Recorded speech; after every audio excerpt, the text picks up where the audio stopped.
Alright guys, so this is an exam review for our first exam that's tomorrow in class. I'm going to go over the main points that you'll need to know and the main concepts. So starting with our first topic, which is going to be rounding, let's look at our first section here, which is rounding to the nearest tenth. So looking at our first here, 2.3874. Remember, your first step is going to be to ask yourself what number is in my tenths spot. So our tenth spot is going to be our first number to the right of the decimal, which is our 3. Now remember, we're going to base our rounding off of the number that is to the right of the spot that we're wanting to round to. So in this case, it's the 8. So remember, if that number is 4 or less, we're going to keep our number the same.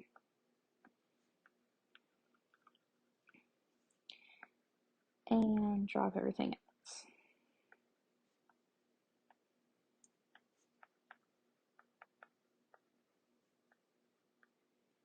Okay, and then if it's 5 or more, we're going to increase our number by 1. Then drop everything.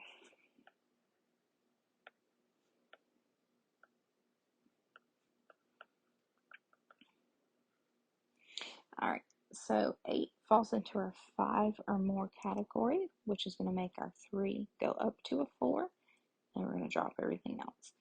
So our final answer would be 2.4. So looking at the next one, 19.7823.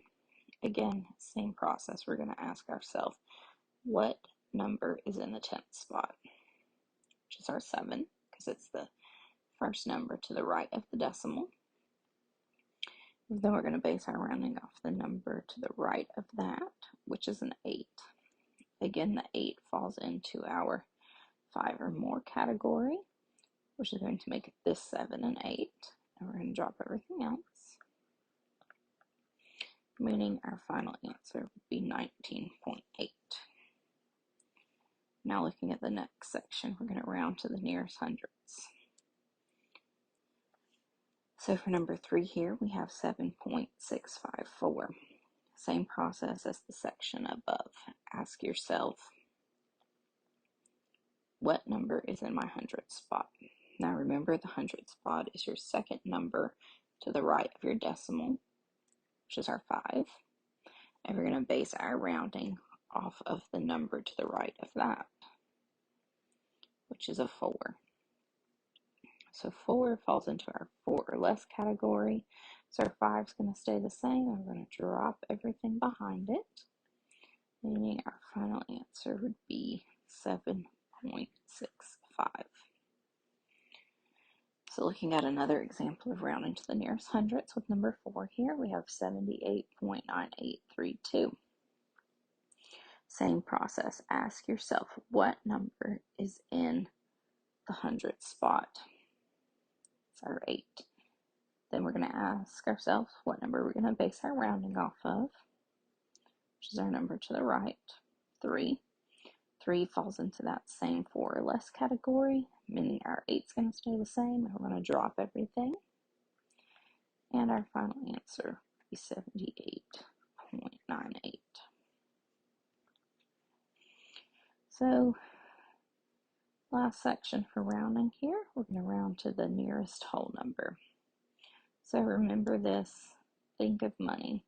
Is 78.238 closer to 78 or 79?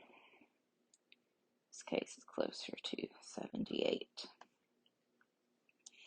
And then last rounding example here, we have number 6, which is going to be 8.9282. So is this closer to 9 or 8? In this case, it's closer to 9. All right, so now looking at our next example here. Solve the following problems. So let's look at 7 and 8. These are going to be our King Henry problems. So you can draw your line.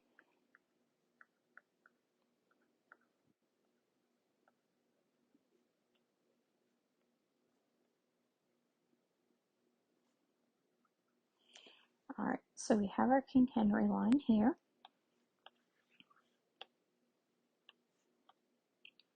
We'll go ahead and just do the same thing for down there on our next problem. So ask yourself, 8.9 grams to kilograms. Where am I starting? So remember, our base is liters, meters, or grams. So we're starting with grams, meaning we're starting here at our base. And we're trying to get to kilograms, which is here. So we're going to go to the left 1, 2, 3 times. Okay, so 8.9, our decimal's here, and we're going to move it 3 spots to the left like we did on our line. So 1, 2, 3. Our decimal's now hanging out here because we moved it, and we're going to fill in these empty loops with zeros, meaning there's 0.0089. But now ask yourself, I have a decimal here. I got nothing in front of it. So remember, this is a case where we want to put a leading zero, making our final answer 0.0089.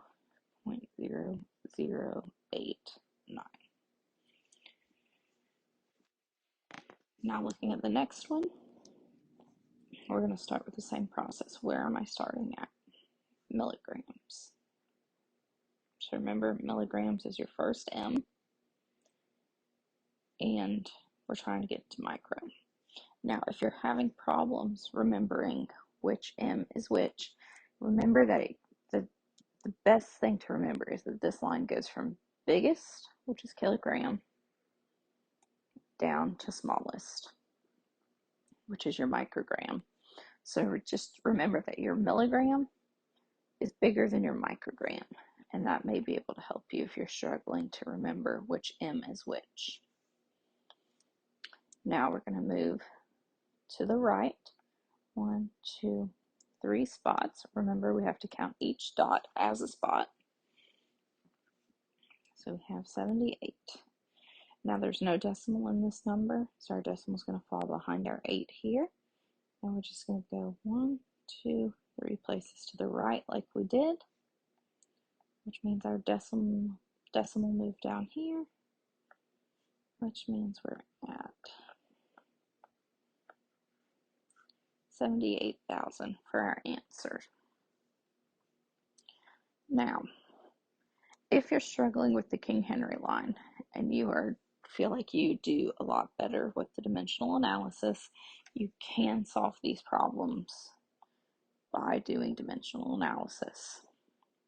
The biggest thing is that you're going to have to know your conversions, like how many milligrams are in a microgram, so on and so forth. So we're just going to do one example of how to solve this by doing dimensional analysis. So remember, your order goes on the left, and we're going to think of what we have as our order. Now our conversion factor here, 1 kilogram equals 1,000 grams. So we're just going to set this up the same way, so it cancels out, leaving us with 8.9 divided by 1,000, which when we do that, it's going to give us 0.0089. Now, I'm sure some people are probably thinking, why I didn't teach this in the first place, and that's because you have to really remember your conversions between the different units. So if that's an easier way for you and you know your conversions really well, then you are more than welcome to use that method to solve these problems. Moving on, let's look at 9 and 10 here. So this is our converting between different base units. So starting out with 98 ounces equals blank milliliters. So remember, write down what equation we know from our conversion sheet that's going to fit here. So we know that 1 ounce is 30 milliliters. So got to use dimensional analysis to solve this because they are different base units. So remember, what order goes on the left, what's available goes on the right. So 98 ounces is our order. And now we're going to take our conversion factor and set it up. So remember, they have to be diagonal. Your units have to be diagonal to cross out. So we put our 1 ounce here and our 30 milliliters at top. Our ounces are going to cross out. All we have is milliliters left, which is what our answer needs to be in. So we're just going to multiply across the top and then across the bottom. So 98 times 30 divided by 1 is going to give us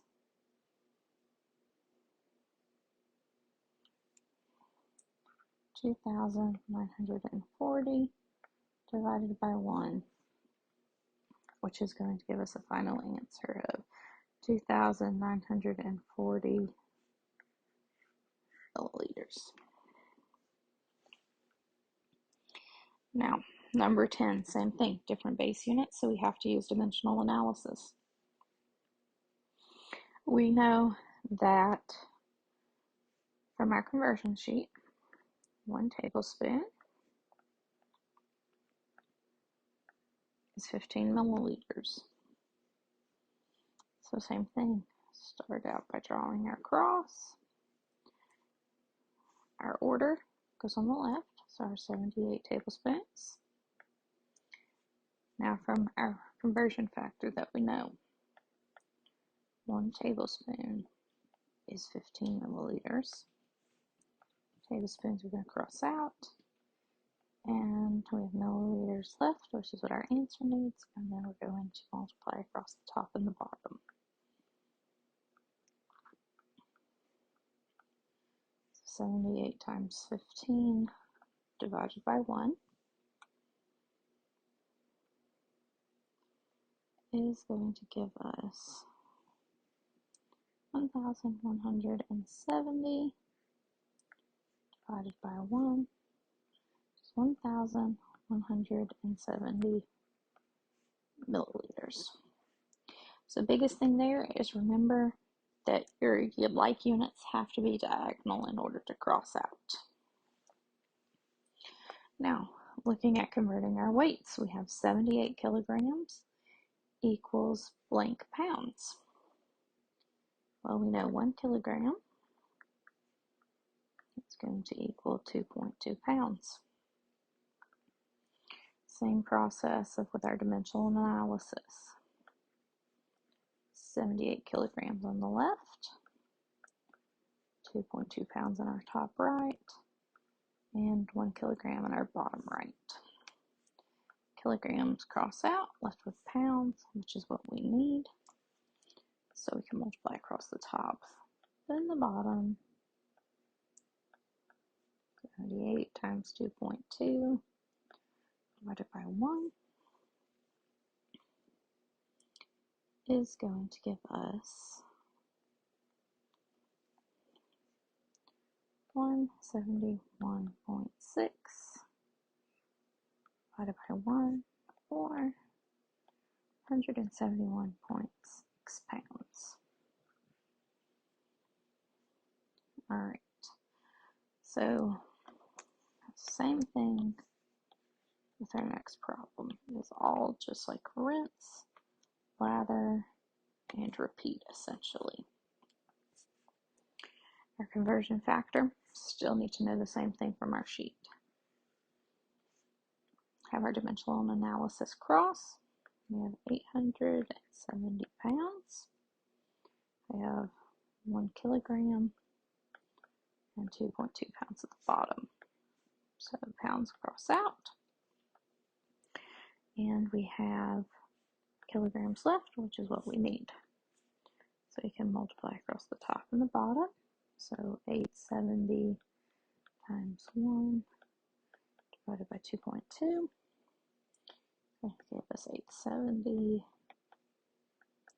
divided by 2.2, which when we solve that, that is going to be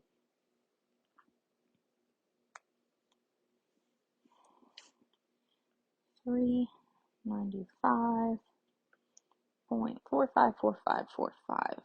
Now remember, all weights have to be rounded to the nearest tenth, which is going to give this, which means we're going to round this to 395.5 kilograms. Now, a good way to check yourself on these is to always remember that your pounds your weight in pounds is going to be a bigger number than your weight in kilos. So if you see here, 78 kilograms is smaller than 171.6 pounds.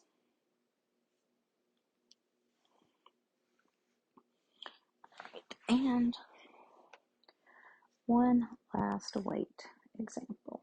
So we already know 1 kilogram is 2.2 pounds, but we have grams here. So from our sheet, we know 1 kilogram is 1,000 grams. So same thing, doing our dimensional analysis cross, we have 5,689 grams.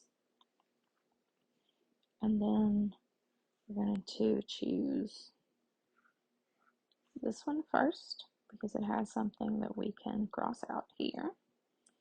So 1,000 grams on the bottom, kilograms on top. Remember, we're going to use everything once. Our grams crossed out. We're left with kilograms. That's not what our answer needs to be in though. So we need to add on a second part here. So this is where we're going to use our 1 kilogram is 2.2 pounds.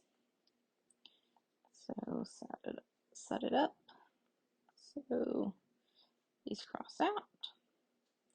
Left with pounds now, which is what we need. So we multiply across the top, the bottom.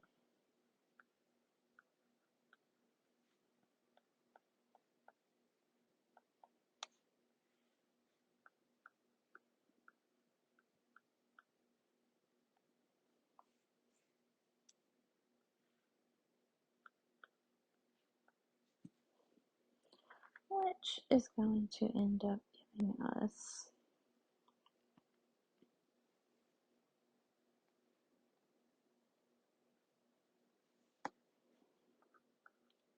12,515.8 divided by 1,000, which is going to give us 12.5 pounds. Because remember, all of our weights are rounded to the nearest tenth. Now looking at heights here. We have 78 inches equals blank centimeters. We know that 1 inch equals 2.5 centimeters. Same thing with our dimensional analysis. 78 inches, 2.5. It's going to go on our top right. 1 inch is going to go on the bottom. Inches cancel out. We have centimeters left, which is what our answer needs to be in. And we're going to multiply across the top and the bottom. So you have 78 times 2.5 divided by 1. So 78 times 2.5 is going to give us 195 divided by 1, which is going to give us 195 centimeters.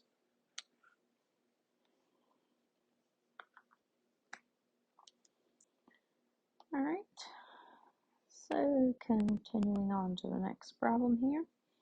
Now we're going from centimeters to inches. We need the same conversion piece from our sheet here. Again, our dimensional analysis cross, 198 centimeters, 1 inch, and 2.5 centimeters. Centimeters cross out, left with inches, which is what we need. So that gives us 198 times 1 divided by 2.5. It's going to give us 198 divided by 2.5, which is going to give us a final answer of 7.6 inches. Now remember, all of our heights, all of our weights, all of our heights will be rounded to the nearest tenth. And like your weights, there's also a way you can check yourself, and that being that your centimeters is going to be a bigger number than your inches. Now for our last one in this section, we have 8 feet to centimeters. Well, we already know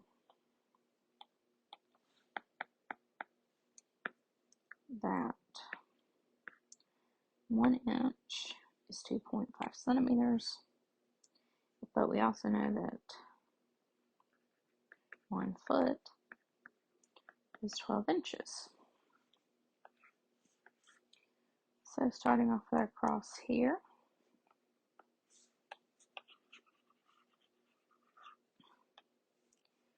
we'll redraw that and make it look a little bit more neat.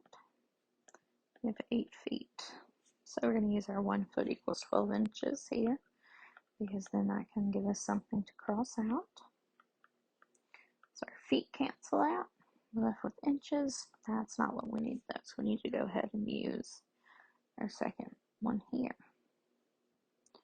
So we have 2.5 centimeters over 1 inch. Inches cross out, left with centimeters, which is what we need. So now we can multiply across the top and the bottom. So 8 times 12 times 2.5 divided by 1, which is going to give us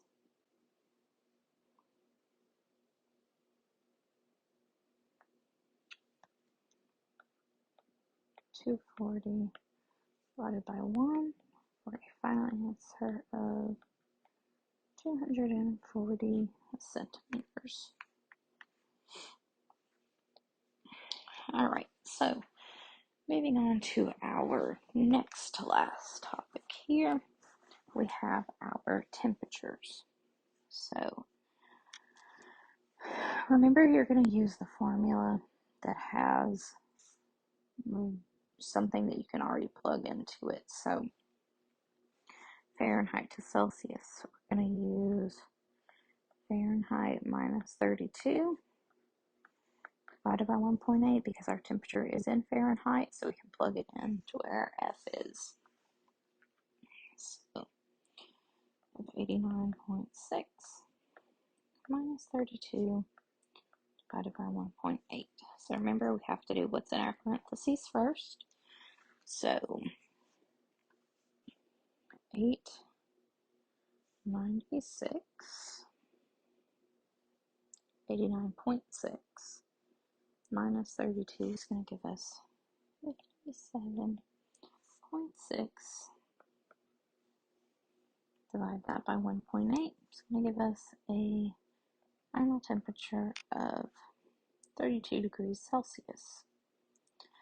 Now, same thing for this one. We're going to use the formula that has what we can plug into it. So we're going to use C times 1.8 plus 32 because we have C, so we can plug C in. So you have 43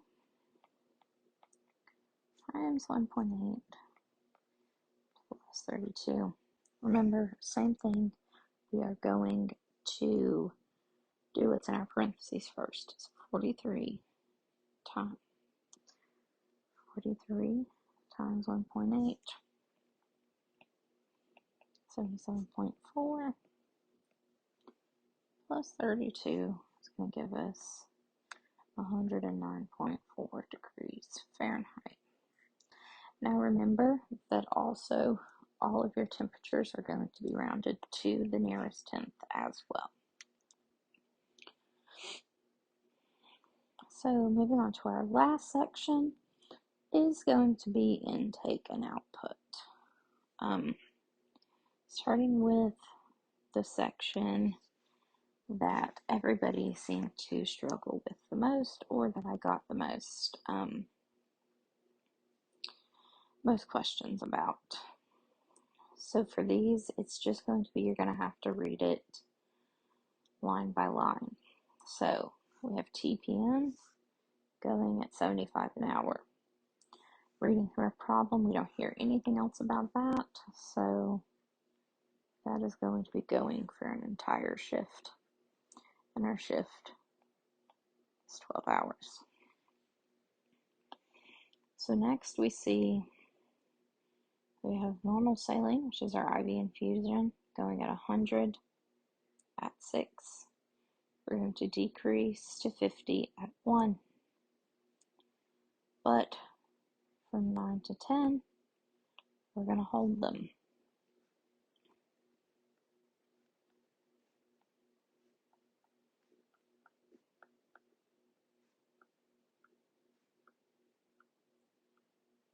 Okay, so if you need to, draw out your little number line of your shift. At 6, they're starting at 100. 6 to 7, 7 to 8, 8 to 9. So there's our first 3 hours of our shift right there. Now, from 9 to 10, we're holding them. So we're going to put an X. Then, because we're only holding them for an hour. Then from 10 to 11, 11 to 12, 12 to 1. There's our next 3 hours. But now remember, it said at 1 we're going to decrease our rate to 50. So 1 to 2, 2 to 3, 3 to 4, 4 to 5, 5 to 6. These are all going to be at a rate of 50. Okay, so we have 100 times 1, 2, 3, 4, 5, 6.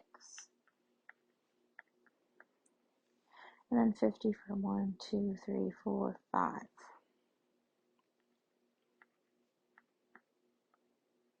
Okay. Now we need to add in for our medicine here. We're getting 1 gram of magnesium in 50 milliliters. This is how much of the medicine is in this amount of fluid. So all we care about is this 50. So let's throw that into our list here. And then our patient had 8 ounces of broth.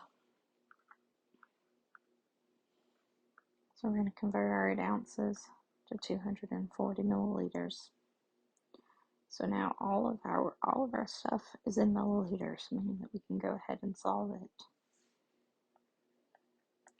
So 100 times 6 is going to give us 600. We have 75 times 12, give us 900. We have 50 times 5, which is 250. So now we can add everything up. So 900 plus 600 plus 250 plus 50 plus 240. It's going to give us a total input or intake of 2,040 milliliters. And there really is no other way to do this other than just writing it out like that. It's the easiest way. Now calculating our output, we have 750 from our NG tube, 120 from our chest tubes, 240 from our NG. So everything's in milliliters, so we can add them up. So 750 plus 120 plus 240 and give us 1,110 milliliters for our output. And you guys are more than welcome to bring highlighters if you need to. Well,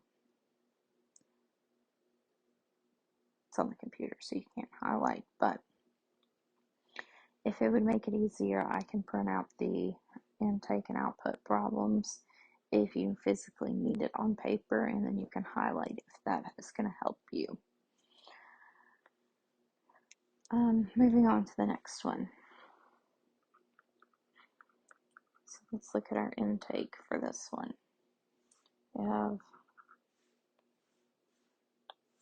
120 milliliters, 120 milliliters, 260, 90, and 120. So 120, 120, 260, 90, and 120 again. Everything's in milliliters, so we can add it up, which is going to give us 120 plus 120 plus 260 plus 90 plus 120. 710 milliliters. Now our output, we have 240, 500, and 400. All of those are in milliliters, so we can just add them up. There's nothing additional that we need to do. 240 plus 500 plus 400 is going to give us 1,140 milliliters.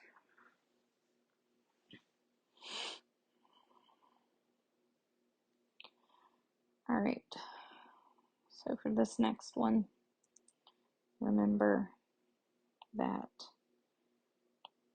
everything needs to be in milliliters. So we have 4 ounces, 1 cup, 1 cup, 3 ounces, 3/4 of a cup, 6 ounces, and 480 milliliters. So 4 ounces, we have to convert these to liters. That's 120. 1 cup is 240. Another cup is 240. 3 ounces is 90. 3/4 of a cup is going to give us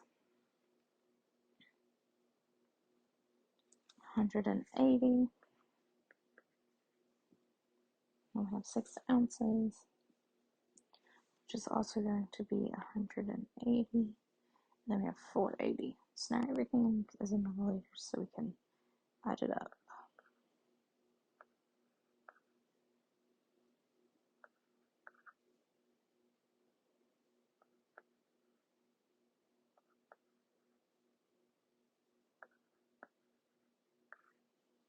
Okay, so 120 plus 240 plus 240 plus 90 plus 180 plus 180 plus 480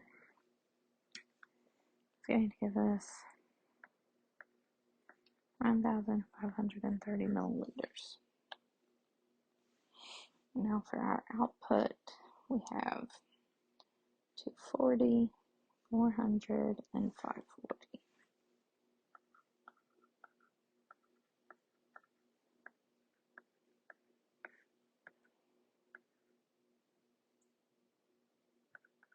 This gives us 1,180 milliliters.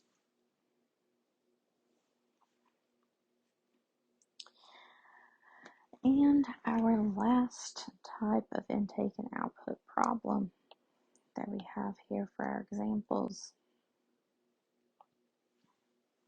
The patient's getting 8 ounces, followed by 4 ounces every 6 hours.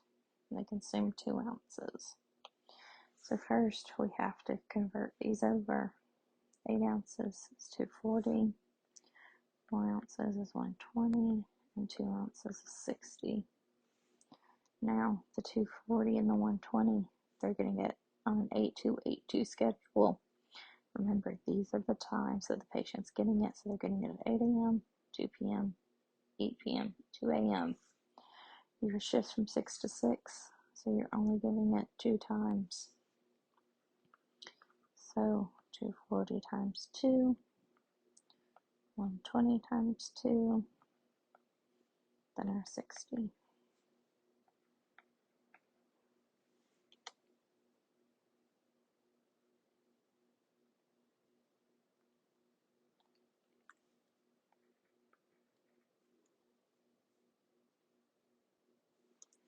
So now we have everything together.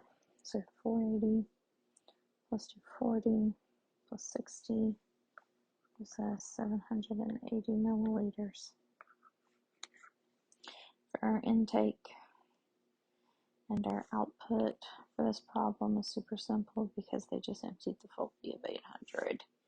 So our output would just be 800 milliliters.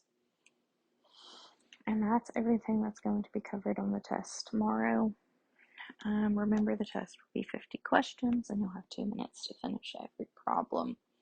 And remember, your main rounding rule that you need to remember for this week is that all heights, weights, and temperatures need to be rounded to the nearest tenth. So, hopefully this was helpful. If you have any questions, let me know.